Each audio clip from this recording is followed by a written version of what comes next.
views and opinions expressed in this program are those of the participants and do not necessarily reflect the views of BronxNet or the program underwriters. Hello, everyone, and welcome to Open BxRx Remote, brought to you from my living workspace, Charity Executive Suite. I'm Rhina Valentin, your host of Café con Leche every Friday. Here's what's coming up in today's show. Leading things off, we'll hear how the New York Police Department and the NYPD Hispanic Society is coming together for the first ever FitFest Cancer Charity event. After that, we'll be joined by Yarimar Bonilla to discuss her new role as the first woman directora of CUNY'S Center for Puerto Rican Studies at Hunter College. Then we'll speak to bilingual children's book author Raynelda A. Calderon about her latest books as we continue celebrating Hispanic Heritage Month. Later on in the show, Bobby C. brings us an up-to-date with the latest headlines in the world of sports. And lastly, this week's Open Artist Spotlight features tap dance sensation Michela Marino Lerman, who talks about her career as a dancer, followed by a performance at the end of the show. So sit back y prepárate. All this and more is headed your way, because now we are officially open.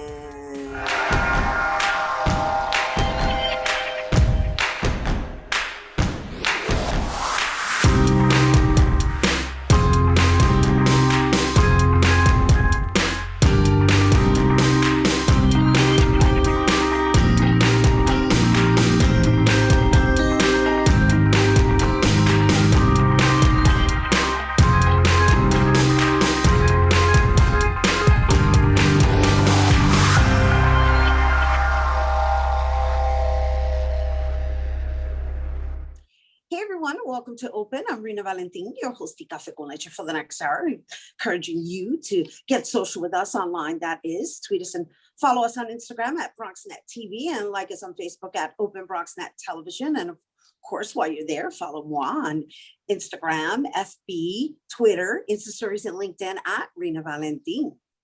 And well, we're still celebrating Hispanic Heritage Month. And so our first guest has been raising health awareness about cancer through his charity for the past 3 years. And this year, he's partnered up with the NY Police Department and the NYPD Hispanic Society for the FitFest for Cancer charity event. The mission of the event is to bring health and wellness to the community while spreading awareness about cancer research. And joining us to tell us more, we welcome a New York Police Department Hispanic Society Delegate and Police Officer William de la Cruz and NYPD Hispanic Society Delegate and Lieutenant Lori Pérez. Hello and welcome. Hi, Ms. Valentin. Nice to see you again. Well, thank you. It's good to see you. Hopefully, the next time we have you on, it will be in person, in studio. But for the time being, you know, it is what it is, and we applaud you for continuing on this mission and expanding. So, congratulations on this new rendition. So, let's talk about it. From last year to this year, and how now we know that you're an officer, and I recall we've actually been following your career from the time you became an officer, and now you've got the NYPD Hispanic Society attached, and you've become a delegate, and so here you are once again raising awareness for cancer. So let's talk about this year's FitFest for Cancer. Well, thank you for having me on the show. It's been a tremendous journey thus far. You know, this inspiration started about 4 years ago. You were there for the first event, you know, raising awareness towards cancer research. I've had my own personal struggles with cancer. Was inspired because I had a late passing of my aunt and my grandpa. And I wanted to share that. And I wanted everybody to understand the mission statement behind understanding how health and wellness can be vital in your life into changing the way you look at things and the way that you eat, the way that you wake up in the morning, the way you're able to just gain ultimate perspectives in your life. And if you add health and wellness and different type of outlets, different energies to your life, whether it's fitness, dancing, yoga, martial arts, it reduces the rates of cancer and it adds positivity in your life. And as I said, it's been a tremendous journey, and I'm a young rookie police officer, and I have mentors like Lori Pérez next to me that she's kind of gearing me and putting me under her wing so we can make sure that this elevates and promotes and people can understand that everybody has their own stories, their own struggles in life. And maybe if we shed some light through inspiration, others will feel inspired and motivated to live for a purpose and live for a cause, which is what the whole mission statement is about. That's awesome. That's awesome. So now we get to speak to Lieutenant Lori Pérez, who I understand participated in your, well, it was the annual Go Live More charity event, and now you've expanded into NYPD Hispanic Society's FitFest for cancer awareness. Is that correct? Yes. Yeah. Yes. Sure. And so, Lieutenant, what is it that I guess inspired you to just, I guess, assist him in navigating and in his expansion? Well, yes, you used the right word, inspired. He actually posted it, and I was like, oh wow, they're doing an event in the Bronx. This is nice. I always say we need more events in the Bronx. And I, in my role, I'm the community affairs supervisor here for the NYPD. So I supervise community affairs, crime prevention, explorers, auxiliaries, and so forth. So originally last year, my idea was to bring my explorers, my young kids. You know, they were cooped up all year for the pandemic, and they weren't getting the exercise. They were not socializing the way we need young people to socialize. So I had hit him up and I said, hey, would you mind if I bring my explorers? He was like, absolutely. So I had probably about 100 explorers out there, and getting their exercise and just, again, socializing and being with people. It was outdoor. You know, we made sure it was a safe environment for them, because, you know, pandemic was a concern, as it still is. But, you know, it was just so worthwhile to have that. You know, I saw my young ladies, they got boxing lessons, and I could see, wow, these girls, even though they were our explorers and under our tutelage, they can't even fight, you know, defend themselves. And I saw that come out while we were teaching them just simple boxing moves. So it was great. And from there, we just decided, you know what, bigger and better next year. So that's why we've expanded. And you know, the Bronx is the epicenter for a lot of things. You know, I know the borough president always, you know, his not 62, you know, hashtag, where the Bronx is 62 out of 62 counties with, you know, the health indicators, and that's so unfortunate. So we need to really bring a lot of awareness to the Bronx. So it's so important for me to do that. And you know, and I just want to just mention the NYPD Hispanic Society component of it as well. So, and I hope that everyone is clear that, you know, that the New York Police Department and the NYPD Hispanic Society. So who wants to explain like the I guess that merger of these different aspects of, you know, what would we call them? I mean, they're not fraternities, they're not, right, because it's mixed. So what would you refer to them as? Well, we call, you know, it's a fraternal organization. So it is an offshoot of the NYPD, Okay. where, you know, and so it is mostly for Latino officers, but we welcome everybody. So, and yeah, you know, super important for us Latinos, right? We cook a certain way, and you think about the manteca that grandma used to have on the stove. So we have to get out of that mindset of, Right. you know, that food was delicious, yes, and that's good for a treat. But we need to kind of, you know, be in the 20th century now and realize, like, you know, you can't have the manteca on the stove, and you can't have the frituras, and so yeah, that's definitely, you know, the Hispanic part of it is like, you know, culturally, a lot of the things we indulge in are not the best for us, right? So we got to get that out there to our people for sure. Definitely. And to add on to what Lori said, the NYPD gives a structure. You know, it gives us a sort of foundation, you know, so we could, you know, grow the fruits from it. And the NYPD Hispanic Society is one of the oldest foundations, established since 1957. And it adds culture, it adds religion, it adds tradition. And like Lori said, it just adds unionship. And for the last year or so, our president, Joseph Ayala, has geared that mission statement towards adding those rich customs, traditions, religions, and bringing it back towards the NYPD and the NYPD community and the people of the communities itself. We recently just had an autism awareness event, same purpose, where we try to shed light upon storytelling, upon people's struggles and people's ultimate animosities that they've built to. So we're just trying to make sure that's not forgotten. You know, many of us will attend many charity events and donate money, and we don't know exactly where those monies where that money is going to. Got And it. our foundation, we're donating funds to Abby's Promise and the Ronald McDonald Foundation. And they're tremendous foundations that have been established, generations in the Right. past. And we're trying to, like I said, shed light upon that. Got it. And so before we go, let's just share with everyone the details of the event, because we only got a few minutes and we want to make sure that people know what's in store. I mean, you can always make donations, as they mentioned, right? I believe you have a Venmo link for that. However, the idea is to come together, be together, and work out together and experience, that new mindset of wellness coming from all aspects of just shifting the thought process, right? Which is what Lieutenant was saying. Yes.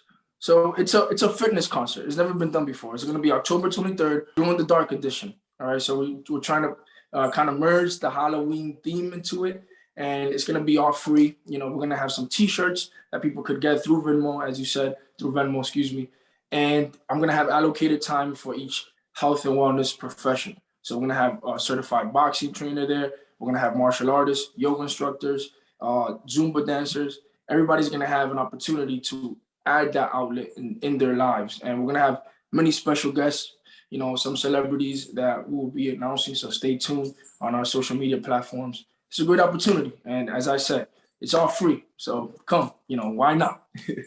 Yeah, that's lovely. I'm enticed just by the glow in the dark. I'm like, ooh, come with the neon colors, right? What you got, like lights, special lights for that? Yeah, that was Lori's idea with the nice idea, Lori. Love it. Love it. All right. So once again, thank you so much for bringing it here to our viewers. That is Lieutenant Lori Pérez and Police Officer William de la Cruz.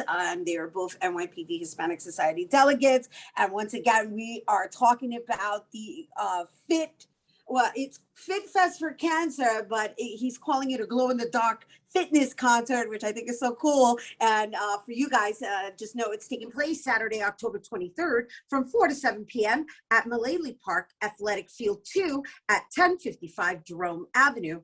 For more information and for updates, please visit them on Instagram at NYPDHS. All right, we have to take a quick break, but when we return, we're going to hear from the first Latina director of El Centro. Don't go anywhere.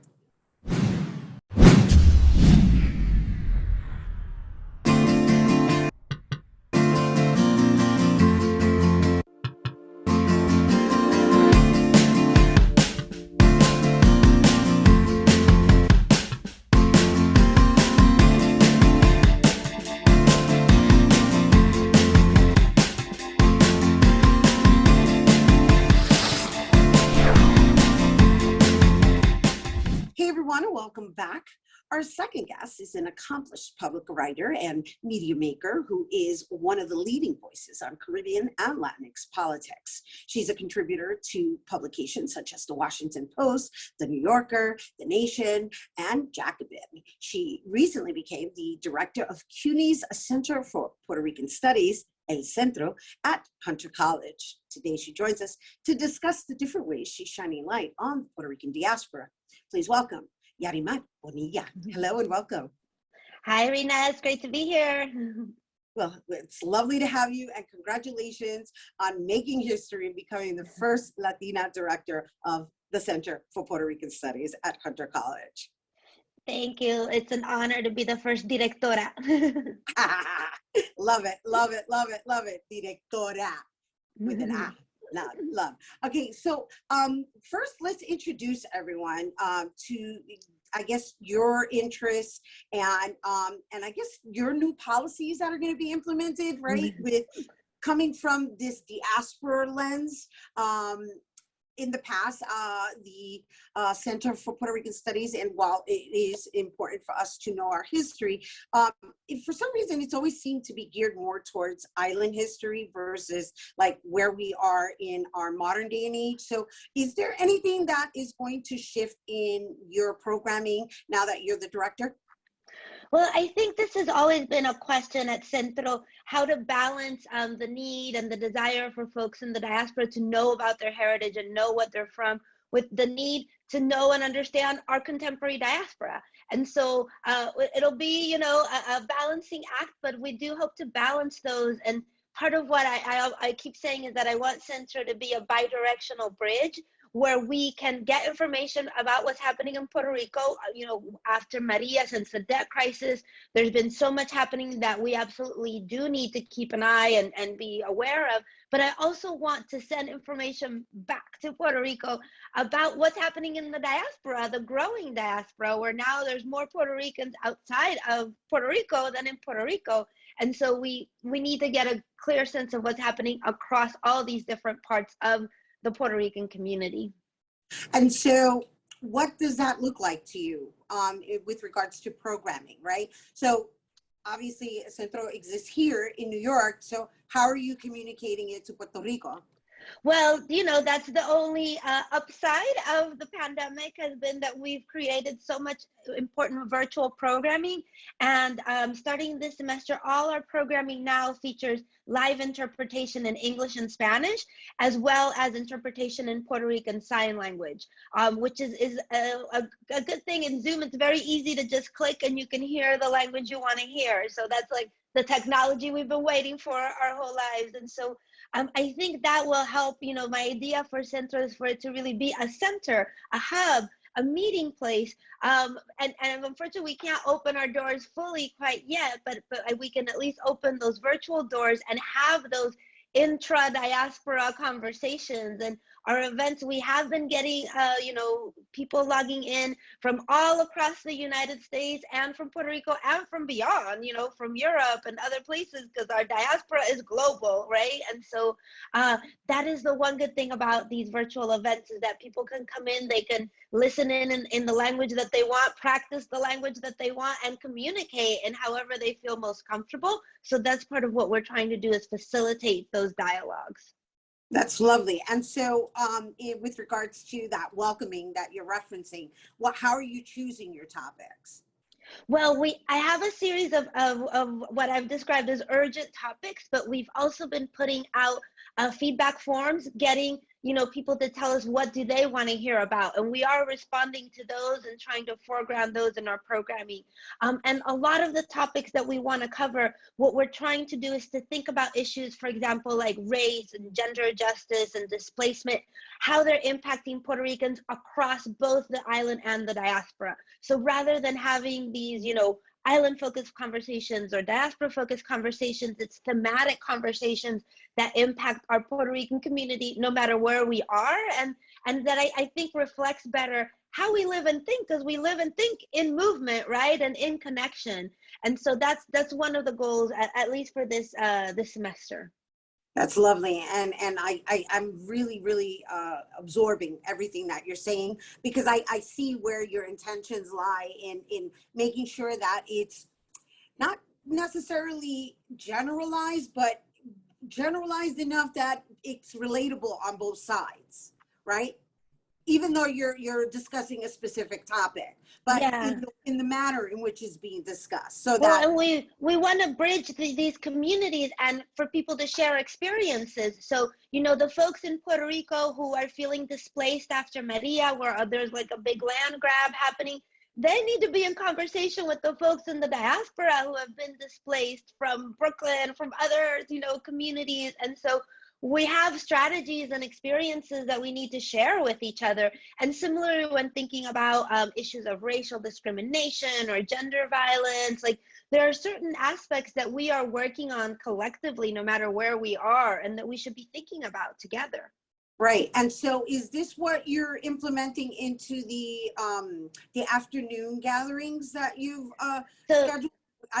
So we have a new, mm-hmm. We have a new series of events.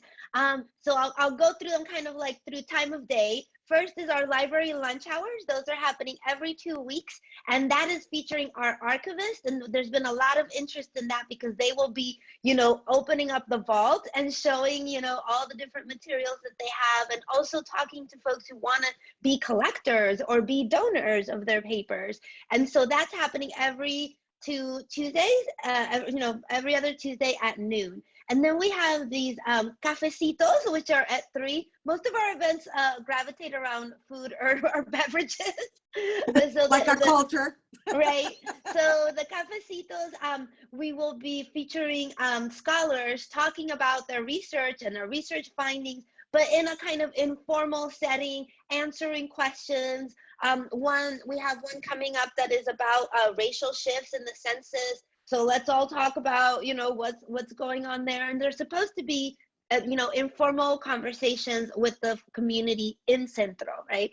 And then we have these afternoon tertulias, which are more dialogue, interview format with a scholar or, a high profile person. Because that is in the feedback forms, that's what we heard that people wanted. They don't want a lecture, they want a conversation, they want to join a community of interest, and so that's what we're trying to provide.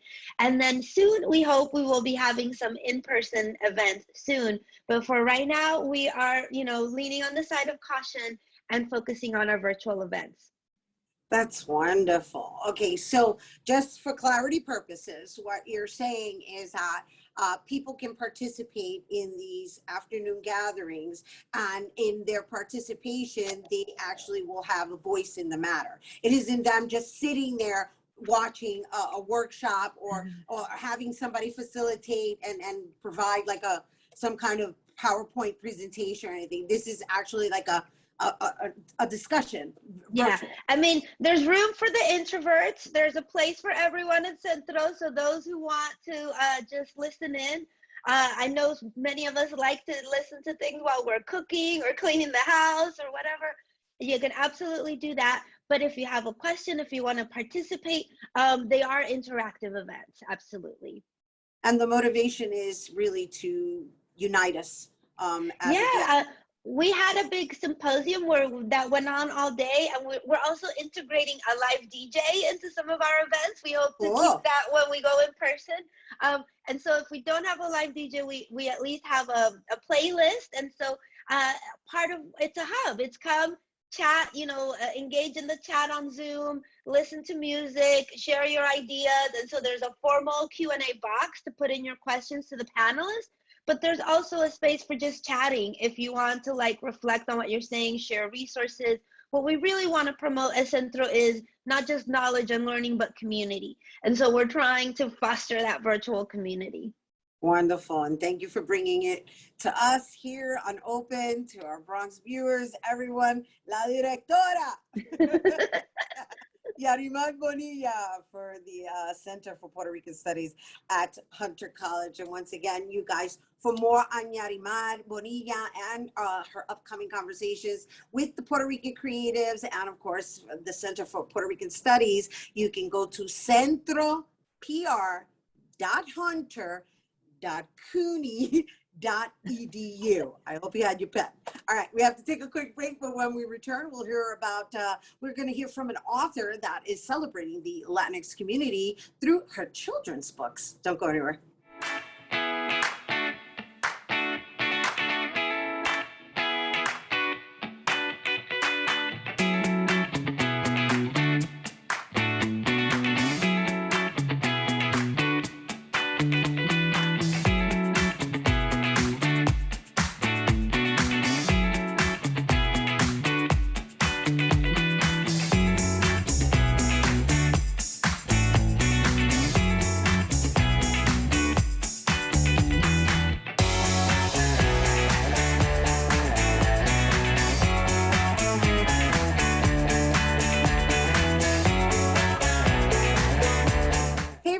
Welcome back. Our next guest is a Dominican native who highlights the accomplishments of Hispanics in history and society through her children's books. Her goal is for children to follow their dreams and live a successful, meaningful life. And joining us to tell us more about her recent books, including We, the Dreamers, please welcome librarian and children's author, Raynelda A. Calderon. Hello and welcome. Hi, nice to be here. Thank you for inviting me. Well, thank you for being our guest as we conclude our Hispanic Heritage Month celebration. What I didn't mention in your introduction is that your choice of topics are primarily women. Yes, they are. And is it any particular reason? Because we have a lot of books about men already, and also women, their accomplishments has been diminished in history, and usually you read more about what men do. So I've been reading about all the awesome things we've been doing through centuries, and I wanted to give voice to that.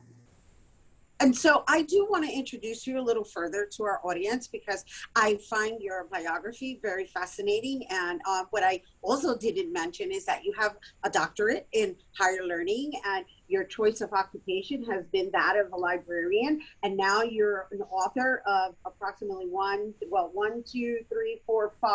five books, 5 children's books, with another one on its way. Yes, I have a doctorate in.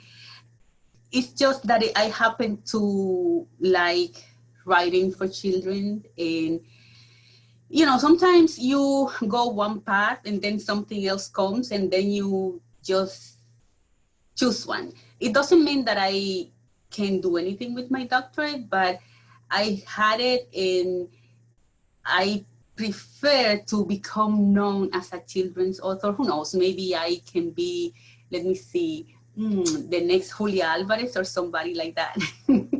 Well, you know, I think it's admirable is the reason why I brought it up. It's admirable because you've chosen to follow your purpose, right? And obviously you went in the direction of just surrounding yourself with books and knowledge and passing it forward to the next generation, which brings me to why the target market that you've chosen in age bracket I'm referring to as far as the kids reading range.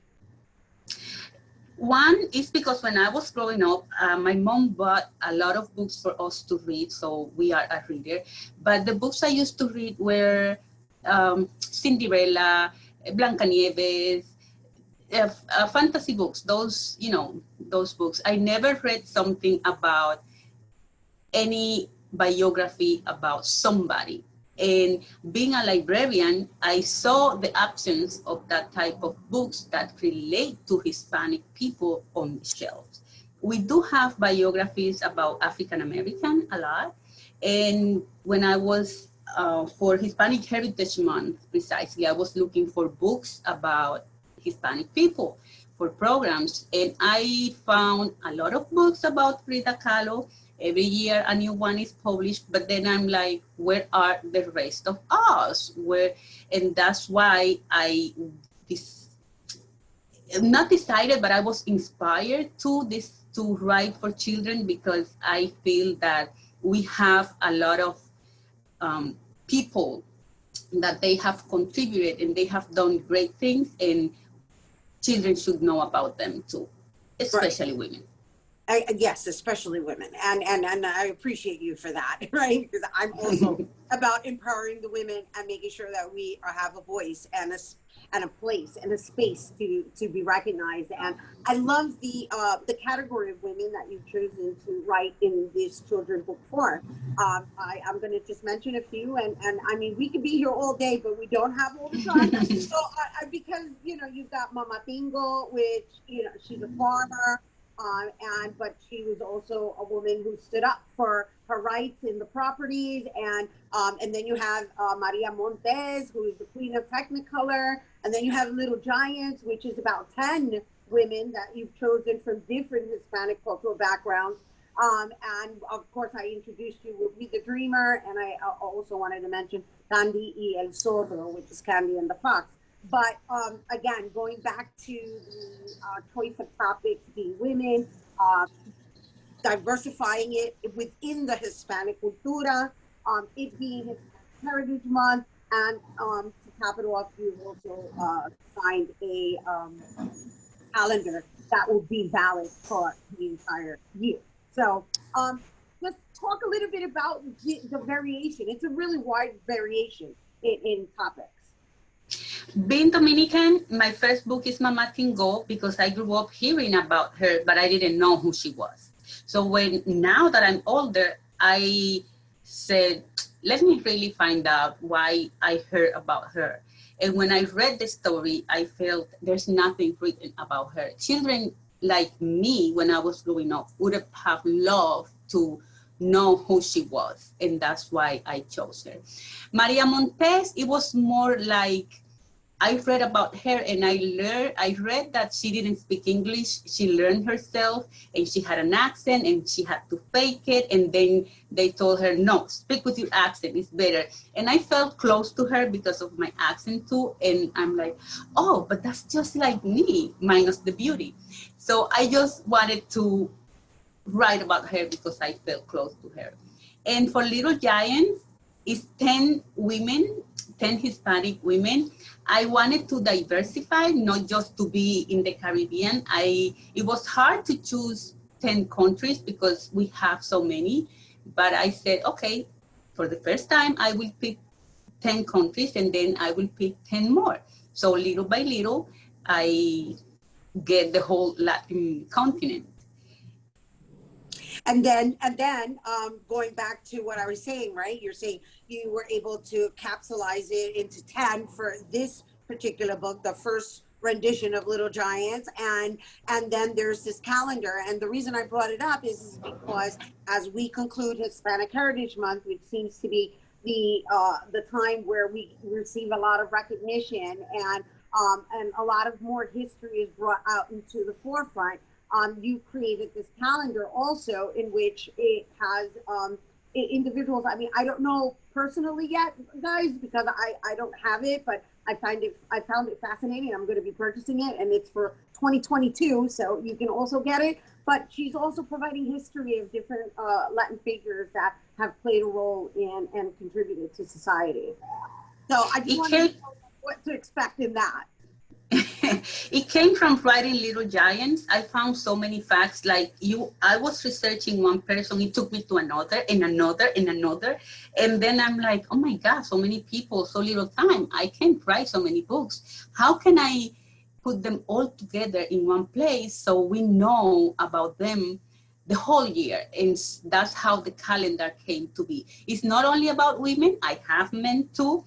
And it goes from the most famous Latin wrestler like El Santo and Rey Mysterio to the first Hispanic man to win the Boston Marathon. So it's people who since the 1800s have been doing amazing things here in the United States, opening doors for us that it might have been forgotten because, history, we move on, and I just wanted to bring them back so we know where we are coming from, why we are here, and where we can go. Wonderful, wonderful. And thank you for choosing to commit yourself to making sure that our history remains on record for the next generation to reach and research as well. All right, once again, Raynelda Calderon, and if you're interested in her books and or the calendar, they can be purchased on Amazon and in independent bookstores. And of course, you can always visit her website by going to raycc10.com. All right, don't go anywhere. Bobby C. Sweet Whispers Around is coming up next. We built a media network for you. BronxNet TV. Come learn in your new state-of-the-art studios at Lehman College. At Mercy College. And coming soon to the South Bronx in the Hub. Inspire with your stories, culture, history. Your Bronx on BronxNet. Engage with us. Connect with us at your channels and at BronxNet.tv. Learn, engage, inspire. BronxNet TV. From the Bronx to the world. BronxNet.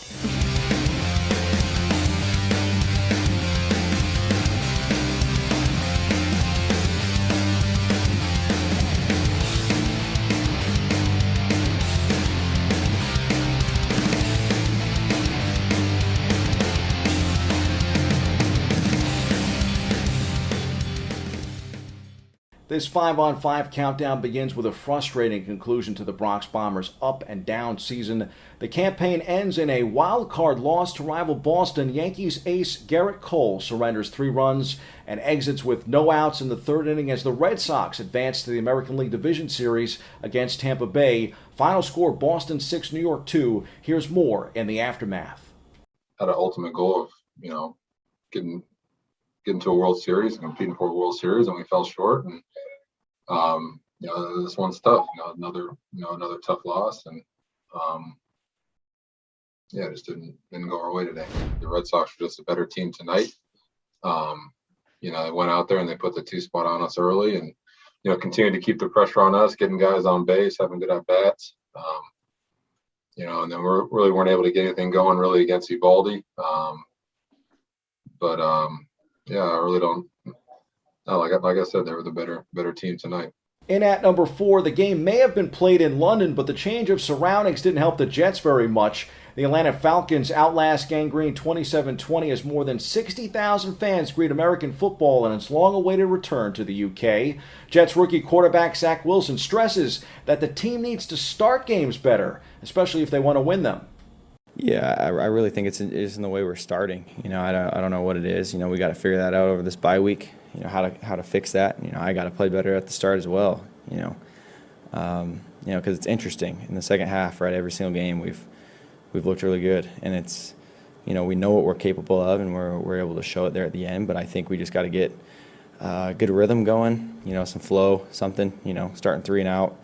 Isn't the way to do it. Yankees take number 5 here in this 5-on-5 countdown with the Jets following at 4. You know the drill. 5 stories that you may have missed and 5 to look out for in the week ahead. At number 3, the New York Football Giants have been dealt yet another blow, this time in large part because of injuries. The G-men fall 44-20 to Dallas on Sunday. You don't want anybody to get hurt. You don't want your teammates to get hurt. You don't want the other team to get hurt either. I say it all the time, but that's just the truth. So you want everyone to come out of the game healthy. That's part of the way our philosophy we believe in. In terms of, the next man up mentality, I thought there's a lot of good examples today, in the game of guys stepping up and taking on different roles and being productive, making plays. We'll check on the status of the guys who left the game, see where they're at. I couldn't give you any answers in terms of next week at this point right now. We'll see where they're at, going forward. But I'd say in terms of how our team responded, it's exactly what I expect. Okay, I expect whoever's in the game to play. I expect the entire team to come down here ready to go. And tell you guys all the time, whoever's at the game, I expect to play and expect to be productive. To the ice for the final round of preseason hockey, Philip Hedl saw an abundance of playing time in the Rangers' preseason finale against the New York Islanders on Saturday night, and the 22-year-old center made the most of it. Hedl posted a hat trick in the Rangers' 5-4 overtime win, which included that game winner at 2:06 of the extra period. We go back inside the locker room for more. Yeah, for me it matters, of course. It's still goals. It's still we won the game. It's still preseason. Everyone can say it's preseason, but for our confidence, it's huge, and we're happy that we finished that preseason like this. From speed on the ice to speed on the asphalt, our BronxNet cameras took the trip to Austin, Texas, for the American Grand Prix at the Circuit of the Americas. New year, similar outcome. Honda's Marc Marquez cruised to his second win of the 2021 MotoGP season at the Grand Prix of the Americas. He's king of COTA. As Yamaha's Fabio Quartararo strengthened his championship lead last week, they take the top spot here on the front end of 5-on-5. Having ended his 6-year COTA victory streak with a crash in 2019, Marquez made amends for this in the 2021 edition of the Austin race and led every lap to take a commanding win. The Honda rider leaped from third to the lead on the run up the hill into that first corner at the start, with Quartararo right behind. In the opening laps, Marquez was kept in touch by the chasing Quartararo, but by lap 6 of 20, Marquez began to stretch ahead at the front of the field, his lead opening up to 7/10 and continuing to climb to 1.5 seconds come the following tour. It was the 58th career victory in MotoGP and 7th in 8 starts at COTA for Marquez. The legend missed all but one race last year and the start of the 2021 season after injuring his arm during a crash in the season opener. Marquez celebrated winning the Red Bull Grand Prix of the Americas by carrying a flag on the cool-down lap, saluting late American champion Nicky Hayden. Stay tuned for my C-list and a fond farewell to the legendary racer Valentino Rossi. The Italian star made his final American appearance at COTA. But first, the back end of 5 on 5 will stick with racing and turn our attention to NASCAR. The postseason is heating up. The round of 8 will begin with the Auto Trader Eco Park Automotive 500. The race will be held at Texas Motor Speedway in Fort Worth this Sunday. Kyle Larson will be there. Larson will advance in the NASCAR playoffs after a chaotic road race in Charlotte last week. Larson not only suffered an issue with his alternator belt early in the second stage, but was fighting against Kevin Harvick for a spot above the cut line throughout the stage too. That wasn't secured until after Chase Elliott's crash. Here's more with Larson on high drama in NASCAR. It's so satisfying because I really did not think that we were going to have a shot to win today. I had a lot of different emotions throughout the middle portions of that race. Thinking that this is so depressing and sad and crazy that I'm gonna lose my shot at a championship because of a alternator issue. I had just a lot of stuff work out for us, and William having to go through the backstretch chicane to get us, and that allowed us to get to second, and from then on I was like, we have a really good shot to win now. So just wild range of emotions all race long, and just crazy that I'm sitting here talking to all you. NASCAR takes the top spot here on the back end of 5 on 5 as we count up this time around. And at number 2, the 1-4 injury-plagued Giants are home to host the LA Rams Sunday at 1 p.m. at MetLife Stadium. At number 3, the NHL season, which got underway officially this week, will see the New York Rangers skate in Montreal Saturday. Puck drop is 7 p.m. against the Canadiens. UFC Fight Night also goes down at 7 p.m. on Saturday night from the UFC Apex in Las Vegas. MMA nabs the 4th spot. And last but certainly not least, the Knicks and Bronx boy Kemba Walker continue their preseason slate tonight at Madison Square Garden. The Orange and Blue host the Washington Wizards. That game tips at 7:30 p.m. at the world's most famous arena. That's 5 on 5. We hit the C-list and a ciao to the 46.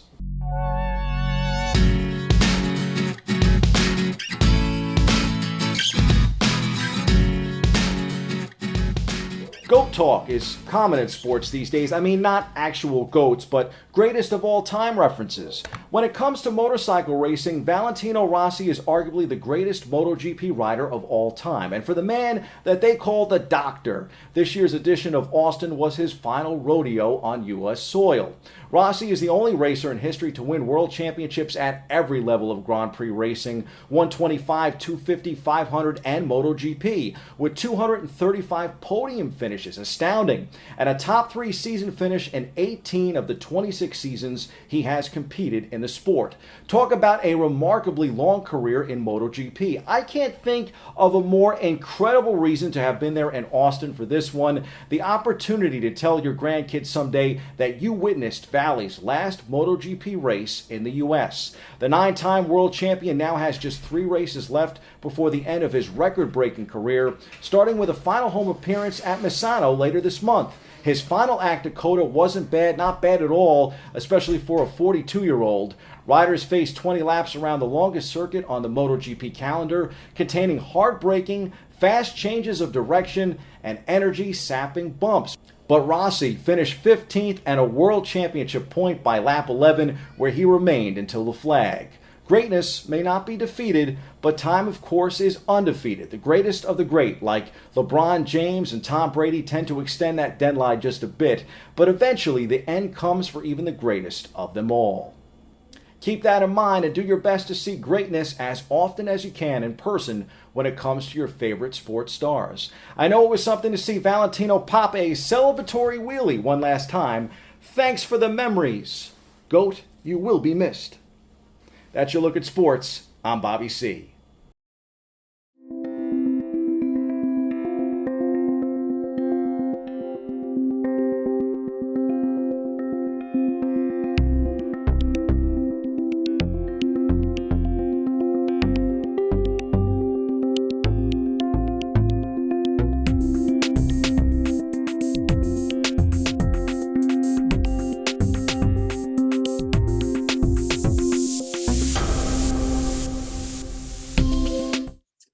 Hey everyone, and welcome back. our last guest is a Hoover Award-winning tap dancer known for her all-around creative spirit. And even the Huffington Post called her a hurricane of rhythm. And guess what? I recently got the chance to work with her in my theater production, Sancocho, where, of course, she killed the stage with those rhythmic moves. So today she joins us to tell us more about her career as a tap dancer, her band, and her love movement. Please welcome the one and only Michela Marino Lerman. Hey, Hi, how you doing? it's so good to see you. It's great to see you. Still recovering from Sancocho and that amazing experience at Lincoln Center. That was amazing. Yeah. That was amazing. And you're amazing. You're amazing. Oh, thank you. It's a true delight for us to unify forces and energy, my dear. Yeah, for sure. Yeah. So, what we could share with the viewers is that at the same time you were prepping for Lincoln Center, you also had an event going on in Little Island. Oh, yeah. Love movement. So let's talk about spinning plates.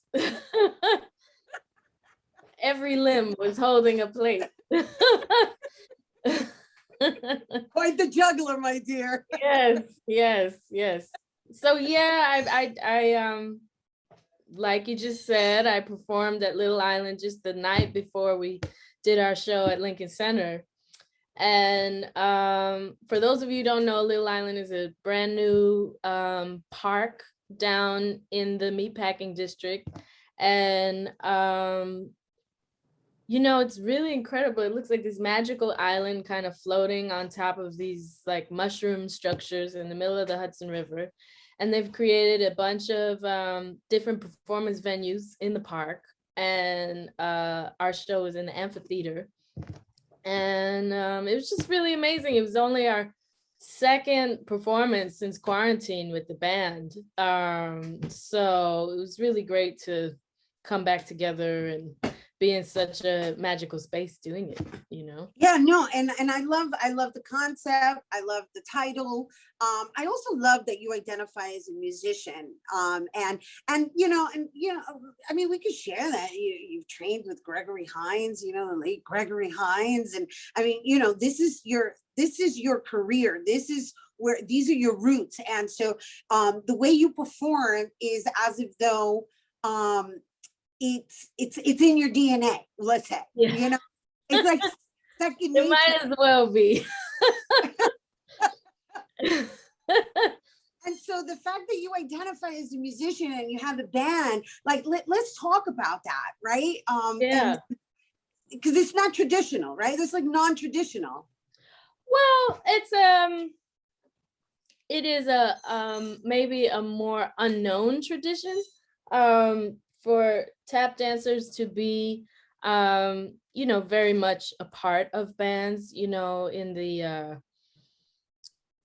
early 1920s through the whole big band swing era. I mean, every large big band, every musical band, every performance, all the vaudeville stuff always had tap dancers. So if you were going to see Count Basie, if you're going to see Duke Ellington, there would be multiple tap dance acts. There would be a line of chorus girls tap dancing. There would be solo dancers. There would be duo acts called flash acts that would do kind of tap dance mixed with acrobatics. So there was always this tradition of tap being with the band and being a component of the music that's actually going on.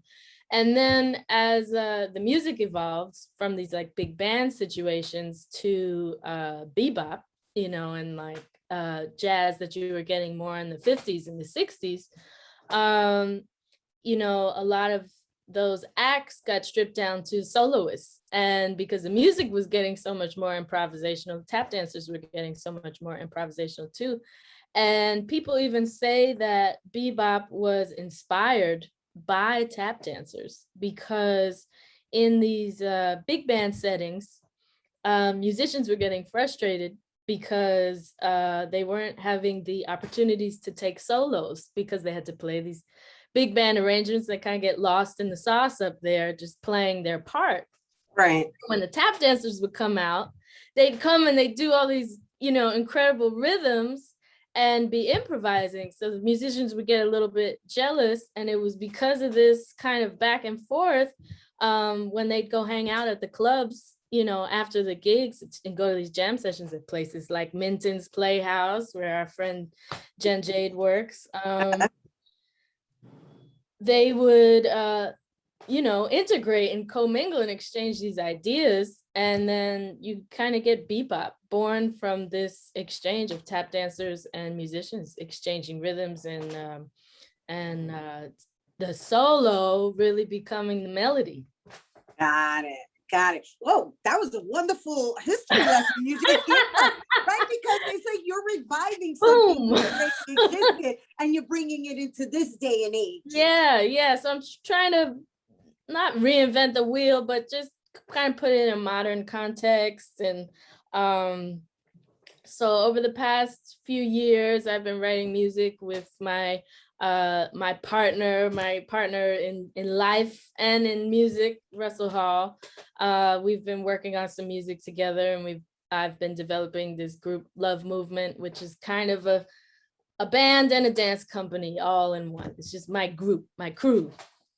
That's awesome. And how many of you are there all together?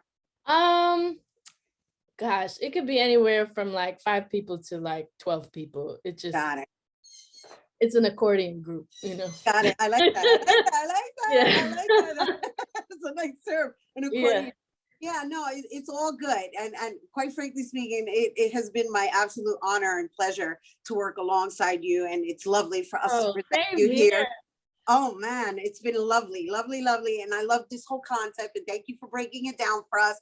I know that you're going to be presenting something for us that is part of the Love Movement. So before we go to break, you want to provide some insight as to what we're going to be looking at?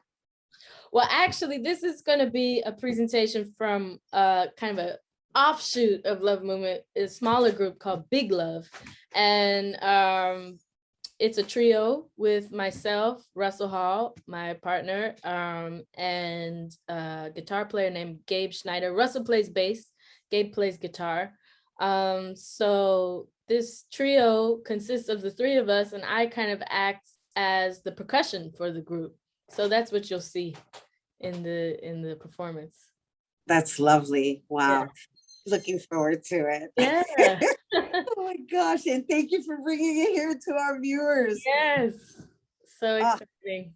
Yes, it is. And you guys, it's going to be very exciting. So do not go anywhere, because when we return, Michela Marino Lerman is going to perform a little special number for us. Don't go anywhere.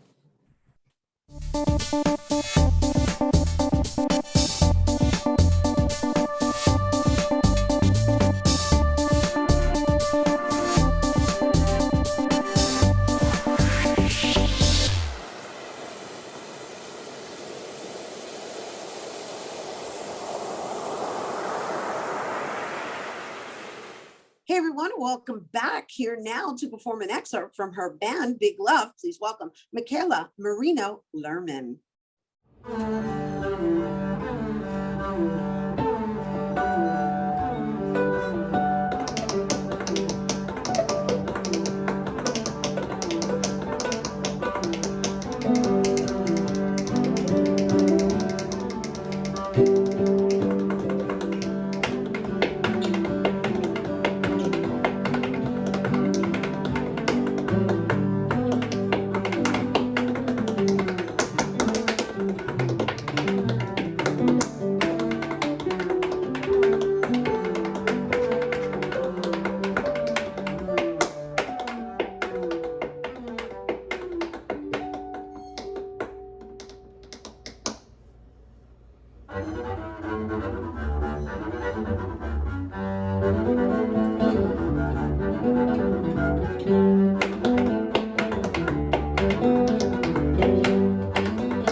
have it, bringing it back.